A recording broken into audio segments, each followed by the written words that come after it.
Hello and welcome back to the RDA.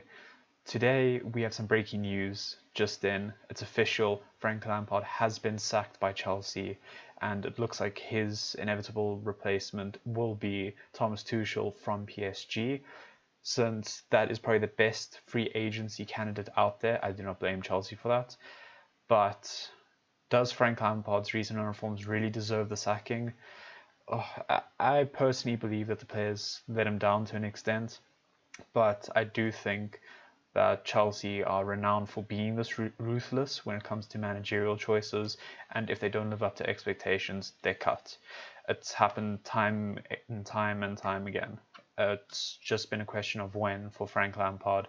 Everybody's been speculating this, and it's official now.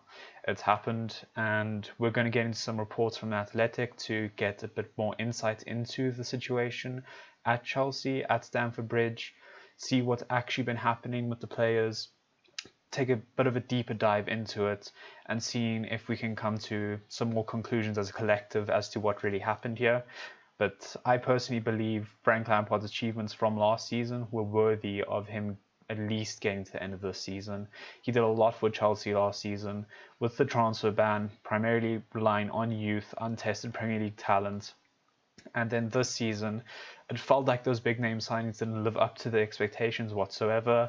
It felt like they didn't really have faith in Lampard's ideas and his just overall tactics. It just wasn't working for those players, and it feels like their mentalities are a bit shot at the moment, and maybe Tuchel will come in and revitalize this team. And a stat about Tuchel as well, when he went to Borussia Dortmund, he won his first 16 games in charge, and when he went to PSG, he won his first 11. So this man is very renowned for going on a run of form as soon as he takes control of a club, which I think is a very common thing in football nowadays. When a new manager takes over, they tend to get the dressing room behind them and pump out those results. It looks to be quite an efficient tactic, and let's see how Tuchel plays out at Chelsea. Hopefully that will come out soon, that Chelsea has appointed him, but I think today is a sad day for Chelsea fans. But it was coming for Frank with his very poor form in the league, around 11 points behind us, Manchester United, in first. It's been quite a drop in performance levels from Chelsea, and we're just hoping to see a revitalized Chelsea. Well, at least from the Chelsea fans, we're hoping to see that. And right now, I think we can just get into the Athletic comments and move into this. So first things first, there was a lot of feeling that this started to dip in the regular changes as the starting lineup prevented players from building the system with confidence in the squad.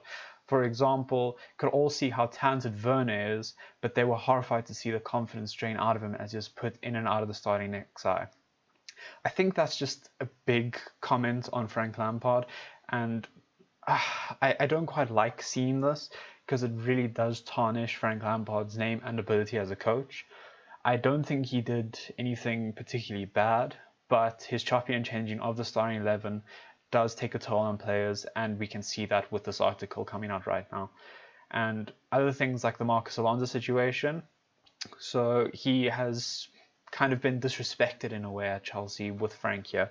He's made one appearance, and he ended up leaving the game as he was substitute in the second half in Chelsea's 3-3 draw at West Brom.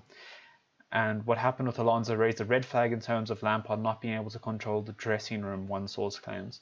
So it's a very, very rocky road for Lampard at Chelsea, and this just felt like it was coming to an end very soon.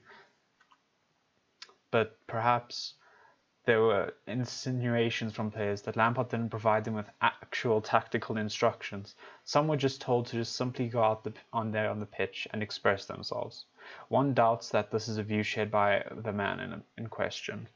So just reports like that, I feel, also just really take a toll on Frank Lampard's name. I don't think any coach wants to be known as the guy who just says, go express yourselves out there, especially at the level that Chelsea Football Club want to be at. They want to be in that Champions League contention. They want to be trying to fight for that actual title. And I think most Chelsea fans, and neutrals included, such as myself, thought Chelsea were going to have a fantastic season. Their signings were out of this world, and they should be in a top 3 spot. And hearing stuff like this really gives a new point of view on what we can view this Chelsea situation as. And it just isn't good, and we can just keep on piling on these excuses onto Lampard. But if Tuchel comes in and can't get anything out of these players, then I think we have to start questioning the players a lot more. Because right now it looks like it was Lampard who didn't give his all at this club, who didn't give his best as that. And he is a legend for Chelsea. He will forever be a legend, probably one of the best players ever, arguably the best. So it's very sad to see him go out in this fashion after last season, especially. Only just got to the halfway point in the season and he's lost his job at his club. It's a very, very terrible day for Frank Lampard. And he just kept on insisting on trying to get Declan Rice from West Ham, and the board constantly disagreed with him. In December, The Athletic wrote, he needs to stop pushing for Rice or he'll lose his job. The hierarchy are very wary about the potential embarrassment of buying back an academy reject at huge expense. So just at that remark, it felt like he wasn't respecting the board's wishes that well. So it felt like he was already in their bad books for keeping on asking for this despite them declining it constantly. So it feels like an amalgamation of things that have just added up over time, and the board, with this poor form, have just gone and said enough is enough. It's time to see where somebody else can take this club and see if we can push forward past this.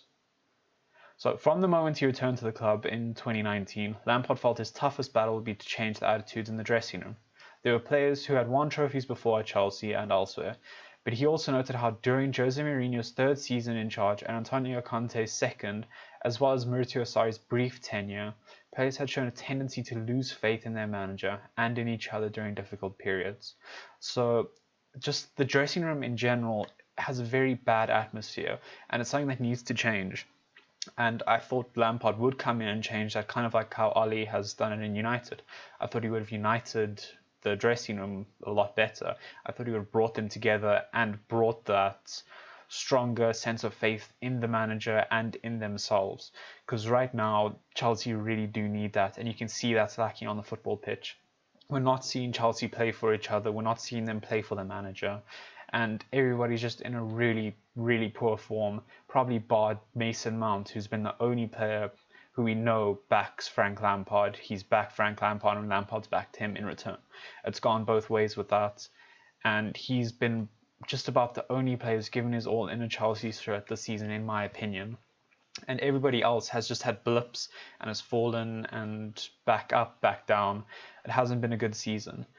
And especially considering the transfer budget that Lampard got this season, it's ridiculous to think that these players lost faith in the manager that quickly. Especially just, it's a very difficult period. Should be a time for getting together here. And he just couldn't pull that off.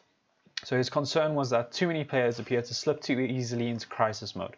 We had seen too many heads drop and bad habits take over just after a few bad performances. One source suggested that Chelsea had become a club of self-preservation rather than one where powerful team spirit pushes them to greater heights. I think that perfectly sums up what I was saying. Just Chelsea need that one for all mentality and not just every man for themselves. However, one of the biggest points of contention was the treatment of goalkeeper Kepa Arrizabalaga.